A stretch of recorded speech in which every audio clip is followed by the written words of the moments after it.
नमस्कार, आप देख रहे हैं हरियाणा न्यूज और आपके साथ मैं अनु चौधरी और हमारे इस खास पेशकश में आप सभी का स्वागत है। तो मुख्यमंत्री मनोहर लाल ने हरियाणा का बजट पेश कर दिया है। 1,70,255 करोड़ के बजट के जरिए अगले 25 सालों के लिए प्रदेश के विकास की रूपरेखा तय करने की बात कही गई है। प्रदेश के बजट को लेकर हरियाणा न्यूज ने मुख्यमंत्री मनोहर लाल, उप मुख्यमंत्री दुष्यंत चौटाला और सदन में नेता प्रतिपक्ष भूपेंद्र सिंह हुड्डा से खास बातचीत की है। इस दौरान जहां मुख्यमंत्री ने बजट में सभी वर्गों का ख्याल रखने की बात कही, तो वहीं भूपेंद्र सिंह हुड्डा ने बजट को सिर्फ भाषणबाजी करार दिया है।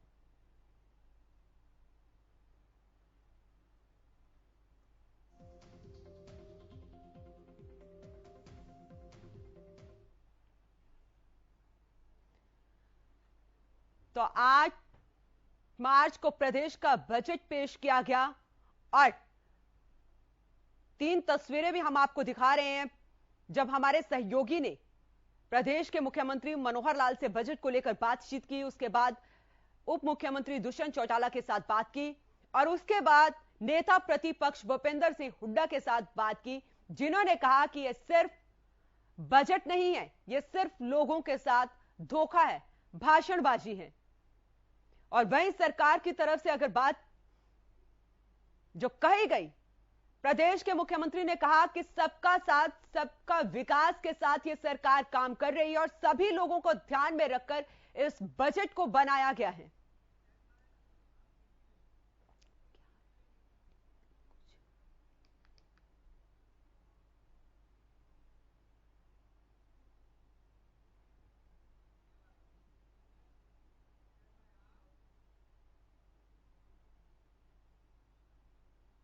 तो हरियाणा का बजट पेश होने के बाद हरियाणा न्यूज ने मुख्यमंत्री मनोहर लाल से इसे लेकर खास बातचीत की। आइए आपको सुनवाते हैं। बतौर वित्त मंत्री मुख्यमंत्री मनोहर लाल का ये तीसरा बजट उन्होंने पेश किया है और इसी पर बात करने के लिए प्रदेश के मुख्यमंत्री मनोहर लाल खुद हमारे साथ मौजूद हैं। सर, करीब 2.25 लाख करोड़ से ज्यादा का बजट, अंत्योदय योजना तक ये तमाम जो चीजें हैं वो पहुंच पाएंगी सर? देखिए, निश्चित रूप से, क्योंकि हमने लगातार पिछले 3 वर्षों से काम करते करते हम इस स्टेज पर पहुंचे हैं कि एक समाज का गरीब व्यक्ति, पहले तो उसकी पहचान की जाए। अन्यथा पहले क्या होता था सॉरी कि योजनाएं सरकार पेश करती थी, उसमें योजना को प्राप्त करने के लिए लोग चिन्हित नहीं होते थे। जो भी कोई थोड़ा सा ज्यादा, यानी जिसको कहना चाहिए चालाकी से काम करते थे, थोड़ा दबंगई से काम करते थे, जिनकी साठगांठ थी, वो आकर के योजनाओं का लाभ ले जाते थे। हमने इस बार चिन्हित किया है कि ये परिवार हैं और इनकी वेरिफिकेशन इनकम की करके उनको घर से बुलाते हैं, तब उनको योजनाओं का लाभ देते हैं। हर किसी के लिए ओपन नहीं करते हैं, इसलिए चिन्हित करके अब हम अंतिम व्यक्ति से शुरू कर रहे हैं और धीरे धीरे आगे बढ़ते बढ़ते उनकी आय को बढ़ाएंगे और फिर जो नीचे रह जाएंगे उनके लिए हम काम करेंगे। अंत्योदय की यही हमारी कंसेप्ट है, कल्पना है। सर, विपक्ष को भी आपने सत्ता पक्ष में शामिल कर लिया। जिस प्रकार के आपके इनोवेटिव आइडियाज रहते हैं, उनसे जो राय मांगी गई थी, सुझाव मांगे गए थे, वो कितने कारगर आपके लिए साबित होते हैं सर? अच्छे हैं, क्योंकि उनके सुझाव कई तो व्यवस्थाओं को लेकर के हैं, वो हमें अच्छे लगते हैं। बहुत लोगों के सुझाव अपने अपने क्षेत्र के नाते से आते हैं, मेरे क्षेत्र में ये काम किया जाए, ये काम किया जाए, उसकी भी हम मैपिंग कराते हैं। और मैपिंग के नाते अगर उनके काम जो डिमांड की गई है वो उसमें फिट होते तो वो काम उनको हम देते भी हैं। जैसे कल हमने कॉलेजेस की घोषणा की, जैसे हमने कल सब डिवीजन लेवल के ऊपर 100 बेड के बिस्तर का, ये 100 बेड का हॉस्पिटल खोलने की ये बात कही है। तो इस प्रकार से, जैसे ये जो पुलिया है, छोटी पुलिया, उसकी डिमांड थी कि 1 किलोमीटर की वजह उसकी 500 मीटर की दूरी कर दी जाए, वो कर दी। तो लोगों की जो सुझाव होते हैं, डिमांड्स होती है, उसमें जो अच्छी चीजें होती है उसको हम स्वीकार करते हैं ताकि सारे प्रदेश की जनता का उसमें लाभ हो।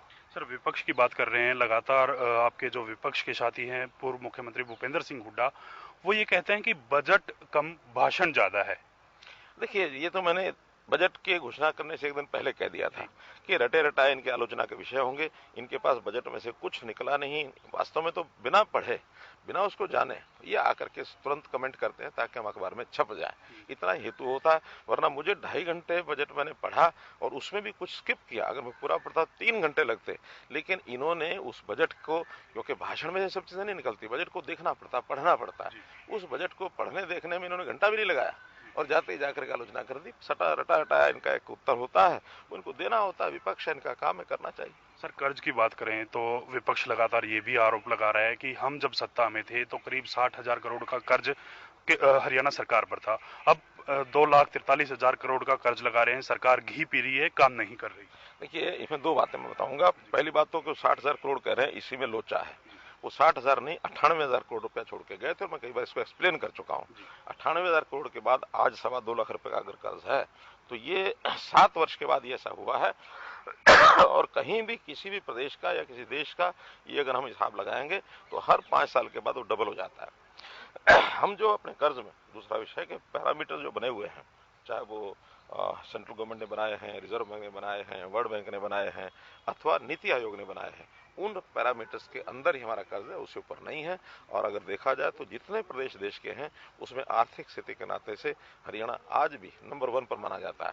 हमारे यहाँ जो जीएसडीपी का कुल डेट का जो रेशो है वो 25% से नीचे है, जबकि हमारा पड़ोस का प्रदेश पंजाब उसका 40% हो चुका है। और बहुत प्रदेश ऐसे हैं जो 40% से भी ऊपर जाने के लिए लालच बैठे हैं, मांग करते हैं। हमने मांग नहीं की, हमने कहा 25% के अंदर रहेंगे, तो इसलिए वो जो हमारा ऋण है वो हमारी सीमाओं के अंदर है। सर, किसानों के लिए लगातार आप काम कर रहे हैं। एक मसला अब खड़ा हो पड़ा है किसान के साथ ही ट्रैक्टर को लेकर। एनजीटी ने 15 साल पुराने जो वाहन हैं डीजल के, उन पर रोक लगा दी। माफ कीजिएगा, 10 साल पुराने जो डीजल के वाहन हैं उन पर रोक लगा दी। किसानों के लिए कुछ बिल लेके आ रहे हैं इस सत्र में कि उनको इस जो है ट्रैक्टर वाला जो पचड़ा है उससे राहत मिल पाए। देखिए, हमने क्योंकि पहले भी हमने एक उनके लिए छूट ली थी, अब फिर हम बिल लेकर के आ रहे हैं ताकि 2025 तक वो निश्चिंत हो जाए। और उसके बाद भी जो ट्रैक्टर की क्वालिटी है उस क्वालिटी के पैरामीटर्स बना करके, ताकि जो प्रदूषण है उसका जो पैरामीटर है वो कंट्रोल में रहे तो ट्रैक्टर चलने देंगे। क्योंकि मुख्य बात बंद करने के पीछे हेतु है प्रदूषण का। प्रदूषण अगर नहीं करता है ट्रैक्टर तो हम क्यों बंद करेंगे? बंद नहीं करना है। और प्रदूषण करने की बात आएगी तो कोई ना कोई टेक्निक निकालेंगे जिसमें से उसके इंजन के अंदर मॉडिफाई करके ट्रैक्टर जो है वो सही सलामत रहे, प्रदूषण कम करे। तो इस पर हम काम करेंगे। सर, एक अंतिम सवाल है। आप एनर्जेटिक रहते हैं, नए नए इनोवेटिव आइडियाज लेकर आते हैं, चाहे हम सत्ता पक्ष को साथ मिलाने की बात, उनसे सुझाव मांगने की बात करें, एडहॉक कमेटियां बनाने की बात करें, ये आइडियाज आपको कहां से आते हैं और किस प्रकार की आपको ये ताकत मिलती है? क्योंकि आमतौर पर कहा जाता है हर जो कामयाब आदमी है उसके पीछे एक महिला का हाथ होता है, तो आपको प्रदेश में जो लोग हैं उनका भरोसा आपका साथ देता है, उनका प्यार आपको साथ देता है, कोई और चीज भी है? देखिए, कहावतें होती हैं, वो कहावतें हर समय हर व्यक्ति पर सत्य होती है ऐसा नहीं है। Exceptions are there. ये कहावत ठीक है कि हर सक्सेसफुल एक व्यक्ति के पीछे कोई महिला का हाथ होता है, लेकिन हमारे पीछे तो किसी महिला का हाथ नहीं है। हाँ, हमको चूंकि परिस्थितियां जैसी होती हैं, सैद्धांतिक हमारा जो टारगेट है वो सामने है, उस टारगेट को सामने रख करके उसका जब भी हम विचार करते हैं हमेशा उसके पीछे कोई ना कोई विचार ये हमको मिल जाता है, सिद्धांत मिल जाता है कि इस टारगेट को पूरा करने के लिए अगर ये नीति बनाएंगे तो उसमें सफलता मिलेगी। सबका साथ सबका विकास, ये ऐसा एक वाक्य है जो हमारे प्रधानमंत्री माननीय नरेंद्र मोदी जी ने हमको दिया है। उसमें सबका मतलब विपक्ष भी आता है, जनता भी आती है, स्टेक होल्डर भी आते हैं, केवल उसमें भारतीय जनता पार्टी नहीं आती है, सब मतलब सब। तो सबका साथ लेने के लिए हम ही उनके परामर्श करते हैं, अच्छी बातें उनको अडॉप्ट करते हैं। शुक्रिया सर बातचीत करने के लिए। ये थे प्रदेश के मुख्यमंत्री मनोहर लाल, जिनका साफ तौर पे कहना है प्रदेश का विकास करना उनका मकसद है और प्रदेश का विकास के लिए सबका साथ सबका विकास हम करेंगे। कैमरामैन राजेश के साथ मैं रवि कालीरामन, हरियाणा न्यूज।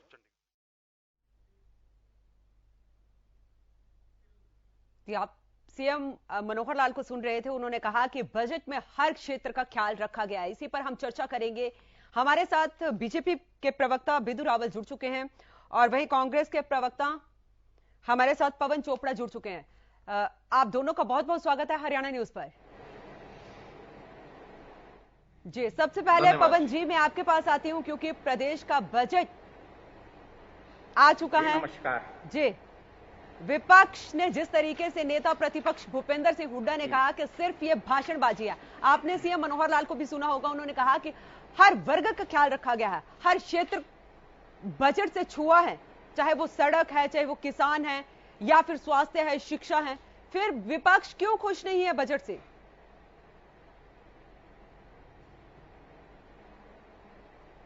जी बिल्कुल, हुड्डा साहब ने ठीक कहा है कि ये केवल घोषणाएं हैं जी, जो सन 2014 से चलती आ रही हैं।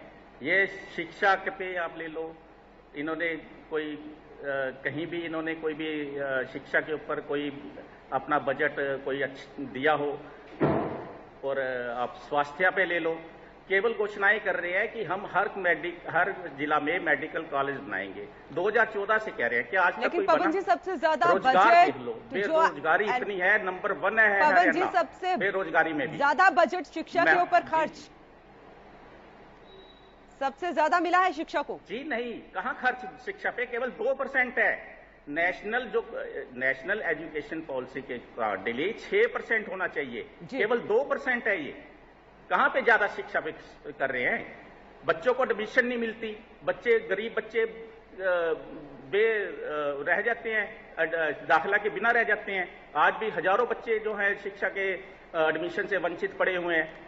जो ये कहने की इनके केवल घोषणाएं हो रही हैं, बजट में कुछ नहीं है, किसी को भी राहत नहीं है, ना किसान को, ना किसी युवा बेरोजगार को, ना कोई एम्प्लॉइज को, ना ही कहीं शिक्षा को, ना ही स्वास्थ्य में।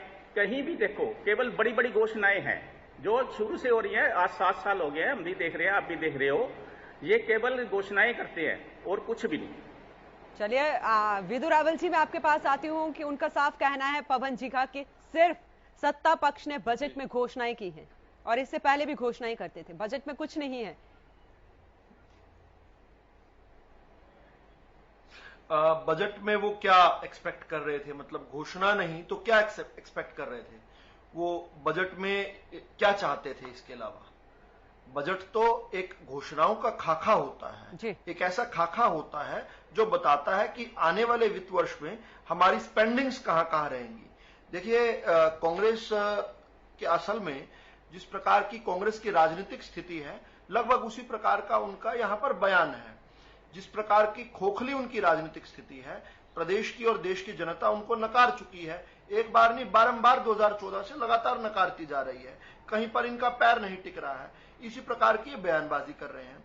जिस बजट को 2.5 घंटे तक प्रेजेंट किया गया, उसको केवल 2 मिनट बाद आकर भूपेंद्र सिंह हुड्डा जी ने बिना कोई पॉइंट वाइज उसका आकलन करने के, ये बताने के जी 10,000 करोड़ रुपए यहां खर्च किए हैं, इसके बजाय 15,000 रुपए करोड़ खर्च करने चाहिए थे, या 5,000 करने चाहिए थे, या इस क्षेत्र को छोड़ दिया या उस क्षेत्र को उसकी बात नहीं कर रहे, केवल एक ब्लैंकेट स्टेटमेंट दे रहे हैं। और ऐसा लगता है कि घर से पहले से रट रटा कर आए थे कि बजट कितना ही सुंदर क्यों ना हो, जो कि ये है। उसके बाद भी हमने आकर यही बोलना है। देखिए, ये बजट जो है अनु जी, ये बजट जो है, ये गांव और गरीब को समर्पित बजट है। ये हरियाणा को सशक्त करने वाला वज्र बजट है, वज्र की ताकत देने वाला बजट है, जो हरियाणा को अगले 25 साल में, देश में जो हम पिछले 6-7 साल से भाजपा की सरकार में हम हरियाणा को अग्रणी लेकर गए हैं, हमारी पोजीशन को कंसोलिडेट करने वाला है। और जिस प्रकार से हरियाणा ने भारत की अर्थव्यवस्था के अंदर 3.4% का हमारा योगदान रहता है, उसको बढ़ाकर हम 4% तक करने का लक्ष्य ले चुके हैं। हम 5 ट्रिलियन इकोनॉमी, जो मोदी जी का स्वप्न है भारत का की अर्थव्यवस्था को बनाने का, हम उसके अंदर 4% तक योगदान देने वाले हैं। ये गरीब कल्याण को समर्पित ये बजट है, ये गांव और गरीब को समर्पित बजट है, ये किसान उत्थान को समर्पित बजट है, ये महिला सशक्तिकरण को समर्पित बजट है, ये शिक्षा, स्वास्थ्य, सामाजिक सुरक्षा, ढांचागत विकास को समर्पित बजट है। ये बजट है रोजगार सृजन के लिए, युवा विकास को समर्पित ये बजट है। विदु रावल जी, मैं पवन जी से जवाब लूंगी। विदु रावल जी, मैं पवन जी से जवाब लूंगी। आपने जो सवाल पूछे हैं उनका जवाब लूंगी मैं, लेकिन उससे पहले आपको सुनवाते हैं कि बजट पेश होने के बाद प्रदेश के डिप्टी सीएम दुष्यंत चौटाला से खास बातचीत की हमारे सहयोगी रवि कालीरमन ने। क्या कुछ कहा उन्होंने, आइए आपको सुनवाते हैं। मुख्यमंत्री मनोहर लाल ने बतौर वित्त मंत्री आज तीसरा बजट पेश किया। उसी पर चर्चा करने के लिए सूबे के उप मुख्यमंत्री दुष्यंत चौटाला मेरे साथ मौजूद हैं। सर, सबसे पहले तो प्रतिक्रिया चाहूंगा, जो बजट आया है किस प्रकार से देखते हैं इस बजट को? एक बहुत बैलेंस्ड और बेहतर बजट है, जो प्रदेश के प्रत्येक वर्ग, प्रत्येक क्षेत्र को छू कर गया है। और 2 घंटे 20 मिनट में 177 पौने 2 लाख करोड़ की जो कैपेसिटी का ये बजट रखा है, ये अपने आप में प्रत्येक वर्ग को छूता है। और जो अंत में मुख्यमंत्री ने, वित्त मंत्री कहा कि हमारा लक्ष्य आखिरी छोर में बैठे व्यक्ति को छूना पहले है, और वो प्राथमिकता दिखी है। रूरल में आज 40% का इजाफा हुआ है, अर्बन में 38% का इजाफा हुआ है, इंडस्ट्री के लिए एडिशनल फंड रखे गए हैं, लेबर के लिए आज 240% की वृद्धि है, नई टेक्नोलॉजीज ड्रोन्स है, एविएशन है, उसको कैसे बूस्ट दिया जाए उसके लिए एडिशनल हेड्स रखे हुए हैं, हमारे पायलट ज़्यादा प्रदेश के कैसे बने उसके लिए नई स्कीम हम अनाउंस करने जा रहे हैं। मुझे लगता है एक्वाकल्चर आएगा, पैक हाउसेज आएंगे, एग्रीकल्चर में नई टेक्नोलॉजीज आएगी, इरिगेशन को कैसे बेहतरीन किया जाए उसके लिए एक एडिशनल 56% का बजट रखा गया है। ये मुख्यमंत्री की गंभीरता दिखाता है और कैसे किसान को ज़्यादा से ज़्यादा ट्यूबवेल मिले उसके ऊपर भी सरकार ने फंड्स अपने एलोकेट करे। सर, आपका पसंदीदा क्षेत्र है एविएशन हब। हरियाणा को एविएशन के मामले में अग्रसर ले जाने के आप लगातार प्रयासरत हैं, उसमें भी कहीं ना कहीं 38% की बढ़ोतरी की गई, कैसे देखते हैं इसकी? 38 नहीं 380% की बढ़ोतरी है और लगभग 900 करोड़ रुपया एविएशन सेक्टर की डेवलपमेंट के लिए इस बजट में रखा गया। और मेरा मानना है 900 करोड़ रुपए के अंदर जो हमारा एग्जिस्टिंग प्लान है महाराजा अग्रसेन एयरपोर्ट को डेवलप करने का, वो प्राथमिक तौर पे काम होगा और प्लस गुड़गांव का जो हेली हब है उसको हम अब एकदम बूस्ट दे पाएंगे। साथ में भिवानी और करनाल का, जैसे मुख्यमंत्री ने कहा है कि हमें जो एयरपोर्ट है उसको अब 3000 से 5000 मीटर तक करना है, उसकी एक्विजिशन प्रोसेस को भी हम जल्दी करेंगे। सर, विपक्ष का कहना है कि बजट कम भाषण ज्यादा है। मैं तो इतना बोल सकता हूँ कि उस भाषण जो बजट पे था उस पे विपक्ष कमी तो बताए कि हमने कौन सा वर्ग छोड़ा या कहाँ कमी रही। सिर्फ ये कहना कि बजट कम भाषण है, बजट ही भाषण होता है और मुझे लगता है केंद्र हो प्रदेश हो हमेशा प्रथाएं यही रही है और अगर वो चाहेंगे तो कमेटीज के आगे बजटरी हेड्स को भी एग्जामिन कर पाएंगे। सर, भूपेंद्र सिंह हुड्डा लगातार ये भी कह रहे हैं कि जो कर्ज है प्रदेश पे 2,43,000 करोड़ का है, तो भारतीय अगर मैं जो हमारी प्रपोर्शन है उसको चेक करूं तो कांग्रेस के शासन में 6.4% होता था और आज वो 2.6% है। तो प्रदेश के ऊपर जो कर्ज था वो तो परसेंटाइल में कम हुआ है। भूपेंद्र हुड्डा जब मुख्यमंत्री थे जो चीज 500 रुपए की आती थी आज वो 1000 की आती है, तो प्रोपोर्शन में गवर्नमेंट के भी एक्सपेंडिचर बढ़ते हैं मगर उसकी रिसीप्ट्स भी उतनी बढ़ती है और रिसीप्ट्स बढ़ाकर हमने ये रेवेन्यू एस्पेक्ट्स दिखाया है कि सरकार ने अपना कर्ज टाइमली उतारा है और कोविड में भी हमें एडिशनल फंड लेने की जरूरत नहीं पड़ी। शुक्रिया सर बातचीत करने के लिए। तो ये थे सूबे के उप मुख्यमंत्री दुष्यंत चौटाला जिनका तरफ से साफ कहना है कि अगर कर्ज के मामले में बात की जाए तो परसेंटाइल के मामले में जो कांग्रेस की सरकार है उससे कम जो है कर्ज भारतीय जनता पार्टी और जननायक जनता पार्टी की जो गठबंधन सरकार है वो ले रही है और कहीं ना कहीं कर्ज लेकर जो है डेवलपमेंट कराई जाए वो तमाम जो सरकारें हैं, केंद्र सरकार की बात करें या फिर राज्य सरकार की, वो करती हैं। कैमरामैन राजेश के साथ मैं रवि कल्याण, हरियाणा न्यूज। तो ये आप उप मुख्यमंत्री दुष्यंत चौटाला को सुन रहे थे जिन्होंने बजट को लेकर अपनी प्रतिक्रिया दी और कहा कि सिर्फ विपक्ष का काम भाषणबाजी करना है। तो हमारे साथ जेजेपी के प्रवक्ता भाग सिंह दमदमा भी जुड़ गए हैं। सर, बहुत बहुत स्वागत है आपका हरियाणा न्यूज पर। धन्यवाद मनोज जी, धन्यवाद, बहुत बहुत शुक्रिया आपका। जी सर, मैं आपके पास आती हूँ। आपकी प्रतिक्रिया क्या है बजट को लेकर, क्योंकि विपक्ष लगातार हमलावर है कि सिर्फ गठबंधन सरकार ने घोषणाएं की हैं।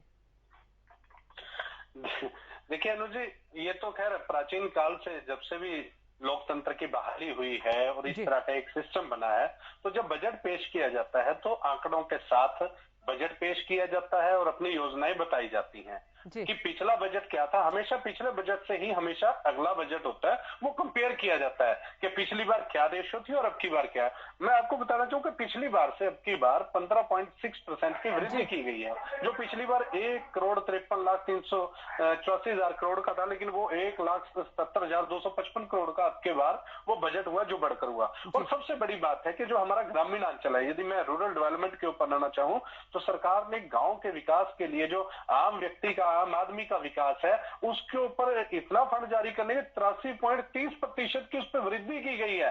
जबकि आप मानिए कि पिछली बार जो भी, चाहे वो ग्रामीण क्षेत्रों के अंदर चाहे कम्युनिटी सेंटर्स के काम हो, चाहे उनकी गलियां कोई हो, चाहे और कोई बड़े काम हो, गांव के अंदर धर्मशालाएं बनानी हो और पॉन्ड्स के हो, जिस तरह भी कई काम गांव में थे, अभी तक वो काम रेगुलर चलाए जा रहे थे। लेकिन आप देखिए एलोकेशन 83.30, सरकार की मंशा क्लियर है कि ग्रामीण क्षेत्र में सबसे पहले जो लोग बैठे हैं विकास, इसमें मनरेगा को आप काउंट कर लीजिए, उसके मार्फत हर व्यक्ति को रोजगार, जो 100 घंटे रोजगार की बात है, तो वो मतलब की हर चीज के ऊपर सरकार का पूरी तरह से फोकस किया हुआ है। अभी एक ड्रीम प्रोजेक्ट है जो माननीय उप मुख्यमंत्री दुष्यंत चौटाला जी का जो ड्रीम प्रोजेक्ट था, जैसे सिविल एविएशन के अंदर, तो सिविल एविएशन के अंदर जब 10 एयरक्राफ्ट है जो सिंगल इंजन के हैं और एयरक्राफ्ट डबल इंजन का जो लेकर आए हैं, जिसके बारे में फंड जारी करने की भी बात हुई है, चाहे वो करनाल और भिवानी के हवाई पट्टी बढ़ाने की बात हो, महाराजा अग्रसेन एयरपोर्ट का हिसार की बात हो, चाहे वो पिंजौर की बात हो, यहाँ सिविल एविएशन ट्रेनिंग कैंप है। तो ये एयरक्राफ्ट प्रदेश के जो 200 पायलट हर वर्ष इस फील्ड के अंदर अपना कैरियर बनाए, 200 लाइसेंस जारी करने का लक्ष्य रखा गया है और 3221 घंटे 3221 घंटे की जो ये ट्रेनिंग होगी ये हरियाणा के युवाओं को होगी, जिसमें हमारी बहनें, हमारी बेटियां, हमारे भाई उसके अंदर ट्रेनिंग लेकर इस फील्ड के अंदर आएंगे। तो उसके अलावा आप सोशल जस्टिस में देखिए कि पिछली बार 10,863 था इम्पावरमेंट WCD में और अब की बार 13,000, लगभग 20.13% की उसके अंदर वृद्धि की गई है। और जो इरिगेशन और वाटर रिसोर्सेज है, जो मैं कहता हूं कि दुनिया की, प्रदेश के लिए दुनिया की सबसे बड़ी समस्या है। भाग सिंह जी, आपने इतनी सारी बातें बता दी, लेकिन विपक्ष खुश नहीं है बजट से। पवन जी कह रहे हैं सिर्फ घोषणाएं हैं। पवन जी, अनु जी, 1 मिनट में कहूंगा कि विपक्ष आज तक कौन से बजट से खुश हुआ? नहीं, सीएम मनोहर लाल ने कहा था कि हमने विपक्ष को साथ लेकर बात की है, बजट के ऊपर सहमति नहीं है उनकी। जब मैम अनु जी, जब प्री बजट चर्चा होती है तो विपक्ष का भी साथ में बैठते हैं, वहां पे ये इस चीज को अप्रिशिएट कर उठते हैं, और लेकिन जब एक्चुअल में वहां पे होती है तो ये कहते हैं कि सिर्फ विरोध करने के लिए विरोध किया जा रहा है। एक फील्ड में कहीं कमी तो निकाल कर आए। अभी मेरे पवन जी, मेरे भाई कह रहे थे कि जो पिछली बार मेडिकल कॉलेजेस की बात थी, मैं तो कैथल में सिरसा और यमुनानगर, एक होती है शॉर्ट टर्म मैनेजमेंट कि हमने ये बजट किया है और ये 2 महीने भाग सिंह जी आप बने रहे। विदुर रावत जी, 1 मिनट, मैं नेता प्रतिपक्ष भूपेंद्र सिंह हुड्डा से हमारे सहयोगी ने बातचीत की है, वो सुनवाती हूं आपको कि उन्होंने क्या कहा है बजट को लेकर। इस वक्त हमारे साथ पूर्व मुख्यमंत्री और नेता प्रतिपक्ष भूपेंद्र सिंह हुड्डा मौजूद हैं और उनसे जानने का प्रयास करते हैं जो आज बजट जो सुनाया गया है, पढ़ा गया है, उनकी नजर में कैसा है। पहली प्रतिक्रिया उन्होंने जो है सदन के अंदर दे दी थी, भाषण से, बजट से ज्यादा उनको वो भाषण लगा। सर, पहली प्रतिक्रिया आपकी सेशन में ही थी, बजट से ज्यादा भाषण लगा, कैसे लगा सर आपको भाषण? मैंने कहा ना, वो बजट नहीं था, तो एक भाषण था, बजट खोखला था, इसी वास्ते मैंने कहा ये बजट नहीं भाषण है, खोखला बजट है, लेन देन न कुछ नहीं, जयराम जी की बाबा। सरकार कह रही है कि 2.25 लाख करोड़ का जो बजट है वो लेके आए हैं और तमाम वर्गों का ध्यान रखा गया है, तमाम जो क्षेत्र हैं जो कोरोना काल में प्रभावित रहे उनको आगे बढ़ाने का प्रयास है। ऐसा है, कैपिटल एक्सपेंडिचर में कोई गुंजाइश ही नहीं है, कर्जा ले रहे हैं, 60,000 जो है वो अपना रीपेमेंट में और उसमें एक्सपेंडिचर में लग रहा है, तो और 55,000 करोड़ कर्जा ले रहे हैं, तो कहाँ गुंजाइश है आगे, विकास की तो कोई है ही नहीं।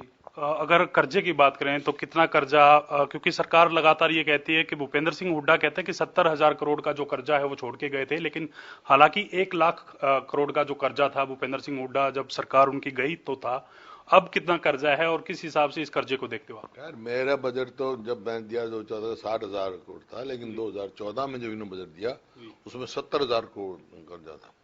66 से लेकर और 14 तक तो 70,000 करोड़ जी, और 14 से लेकर 22 तक कितना हो गया? 2,43,000 करोड़। कौन सा विकास का काम किया इन्हें? कौन सा पावर हाउस लगाया है? कौन सी मेट्रो की 1 इंच बढ़ाई है? कौन सी रेलवे लाइन बिछाई है? कौन सी बड़ी यूनिवर्सिटी बनाई है? कौन सा बड़ा इंस्टीट्यूट बना? कुछ तो दिखाएं। ये काम किया हमने, प्रत्यक्ष प्रमाण की जरूरत नहीं ना। मेरे समय में तो 4 तो थर्मल प्लांट बनाए हमने, 1 न्यूक्लियर प्लांट हो गया, उनकी जमीन ली, IMT बनाए जगह जगह, मेट्रो बढ़ाई। इन्होंने क्या किया, जहां मैं छोड़ गया था उतना भी रख लेते तो भी हम तेरे बच्चे संतुष्ट होते। ये तो और नीचे चला गया हमारा पायदान, और नीचे चला गया हमारा प्रदेश। सर, सरकार कह रही है कि कोरोना काल के बावजूद हम इस पटरी पर पहुंचे हैं, तो ये मनोहर सरकार की पारदर्शिता सोच है, ट्रांसपेरेंसी है, और इसके साथ साथ जिस प्रकार से वो कह रहे हैं कि तमाम जो एमपीज हैं, एमएलएज हैं, उनसे राय मांगी गई थी। क्या आपसे भी राय मांगी गई थी सर? तो राय दी थी, आपके माध्यम से दी थी, आपके लोगों के माध्यम से दी थी कि बेरोजगारी में नंबर 1 है, रोजगार को पता करो। विरोधाभासी बात करते हैं। वहां राज्यपाल जी के अभी भाषण में लिख दिया कि 1 लाख करोड़ की इन्वेस्टमेंट करके 5 लाख लोगों को रोजगार देंगे। लेकिन इन्वेस्टमेंट की आप रिकॉर्ड उठा के देखो, जो 15-16 में 5,000 करोड़ थी, आज 1600 या 1800 करोड़ है। तो अगर वो टारगेट अचीव करेंगे 1 लाख करोड़ का, मान लो 2,000 करोड़ की साल की इन्वेस्टमेंट है, तो 50 साल लगेंगे। 50 साल का टारगेट देंगे। वो चारवाक यही कहते थे, कर्जा लो घी पियो, मरने के बाद कौन पूछता है। बजट का आंकलन जो होता है, जीएसपीडी का कितना परसेंट है जी, हेल्थ सेक्टर का 8% होना चाहिए, इनका 4% है। शिक्षा का मान लो 6% होना चाहिए, इनका 2% है। शुक्रिया सर, बातचीत करने के लिए। ये थे पूर्व मुख्यमंत्री भूपेंद्र सिंह हुड्डा, जिनका साफ तौर पे कहना है इस बार का जो बजट है वो बजट से ज्यादा भाषण है। कैमरामैन राजेश के साथ मैं रवि कालीरामन, हरियाणा।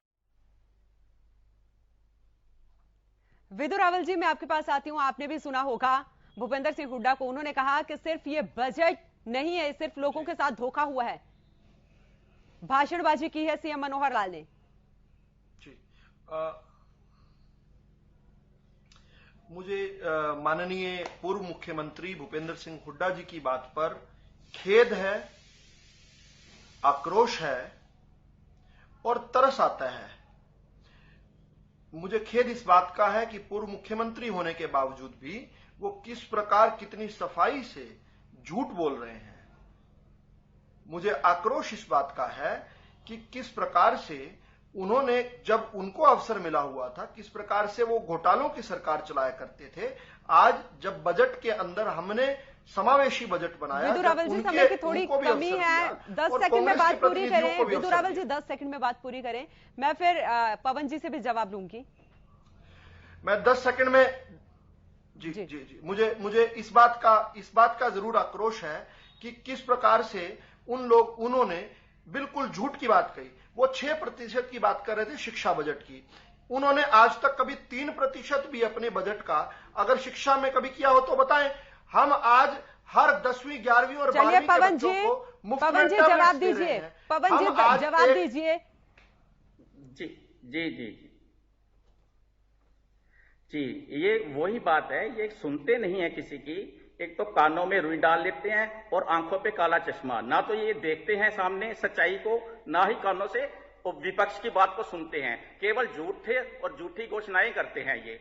आज देखो, हरियाणा नंबर 1 हुआ है बेरोजगारी में, हरियाणा नंबर 1 हुआ है महंगाई में, हरियाणा नंबर 1 हुआ है जो किसान सड़कों पे रहे। आज हर आदमी बेहिताश हो रहा है कि उनका किसी तरह कोई विकास हो। ये इतने विकास की बातें करते हैं, इन्हें सुनाई नहीं देता लोगों की सड़कों पे जो प्रदर्शन कर रहे हैं। नंबर 1 है युवा एवं खेल विकास में, हरियाणा नंबर 1 है हेल्थ फैसिलिटीज में, हरियाणा नंबर 1 है। बहुत बहुत शुक्रिया पवन जी, विदु रावल जी बहुत बहुत शुक्रिया, बहुत बहुत शुक्रिया। समय की थोड़ी कमी है, बहुत बहुत शुक्रिया हमारे साथ इस खास प्रोग्राम में जुड़ने के लिए। बजट पेश हो चुका है 8 मार्च को, सीएम मनोहर लाल ने प्रदेश का बजट पेश कर दिया है, लेकिन विपक्ष उसे सिर्फ धोखा बता रहा है, भाषणबाजी बता रहा है। अब देखना यही होगा कि जब इस पर चर्चा होती है तो विपक्ष कितना खुश होता है। तो फिलहाल के लिए इस